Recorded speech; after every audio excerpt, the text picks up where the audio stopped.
اس حدیث میں ایک بنیادی بات یہ بتائی گئی ہے کہ مسلمان مسلمان کا بھائی ہوتا ہے، اس لیے دو مسلمان خواہ ان کے درمیان خاندانی رشتہ نہ بھی پایا جاتا ہو، لیکن ان کے درمیان دین و ایمان کا جو رشتہ پایا جاتا ہے وہ رنگ و نسل کے رشتے سے کہیں زیادہ گہرا اور پائیدار رشتہ ہے، اس لیے وہ آپس میں بھائی بھائی ہیں۔ انہیں اپنے دینی بھائی کا پورا خیال رکھنا چاہیے، نہ وہ خود اپنے بھائی کے ساتھ کسی ظلم کے روادار ہوں اور نہ اپنے بھائی کو کسی ظالم کے حوالے کریں۔ یہ بھی اپنے بھائی کی حق تلفی ہے کہ کوئی اپنے بھائی کو حقیر اور کمتر سمجھے۔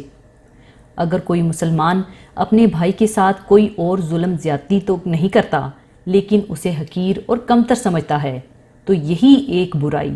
اس کے دامن و کردار کو داغدار کرنے کے لیے کافی ہے۔ حقیر اور کمتر نہ سمجھے سے مراد یہ ہے کہ مسلمان بھائی کے عیب کو اچھال کر اور اس کی برائیوں کو لوگوں کے سامنے بیان کر کے اس کو رسوا اور بدنام نہ کرے،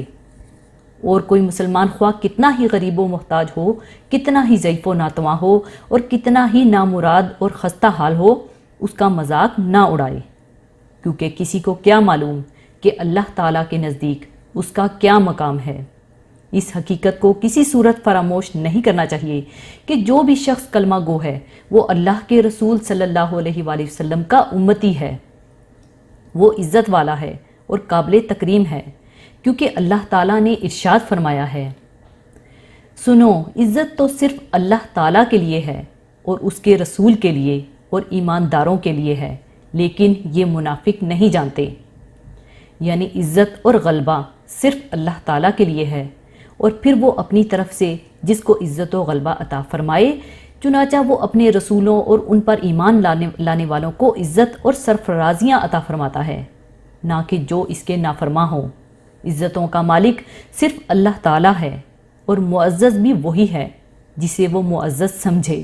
نہ کہ وہ جو اپنے آپ کو معزز یا اہل دنیا کو جس کو معزز سمجھیں۔ اللہ تعالیٰ کے یہاں معزز اور عزت والے صرف اور صرف اہل ایمان ہوں گے، کافر اور اہل نفاق نہیں۔ تقویٰ کا معاملہ مسلمان کا اندرونی معاملہ ہے جس کا تعلق دل سے ہے، جس میں کوئی جھانک کر نہیں دیکھ سکتا، اسے صرف اللہ تعالیٰ ہی جان سکتا ہے۔ اس لیے کوئی شخص اپنے بارے میں یہ گمان نہ کرے کہ میں تو بہت نیک اور زہد و تقویٰ کے اونچے مقام پر فائز ہوں اور فلاں مسلمان ایسا ویسا ہے، اور اپنے اس زام و پارسائی میں سے اسے اپنے سے کمتر اور حقیر سمجھے۔ اس لیے جو شخص اپنے کسی مسلمان بھائی کو ذلیل و حقیر سمجھے وہ تقویٰ جیسی صفت سے عاری ہے۔ حدیث کے آخری الفاظ کا مطلب یہ ہے کہ کوئی بھی مسلمان ایسا کوئی کام نہ کرے اور اپنی زبان سے کوئی ایسی بات نہ نکالے جس سے کسی مسلمان بھائی کی خونریزی ہو یا اس کا مال تلف و ضائع ہو اور یا اس کی عزت و آبرو کو نقصان پہنچے۔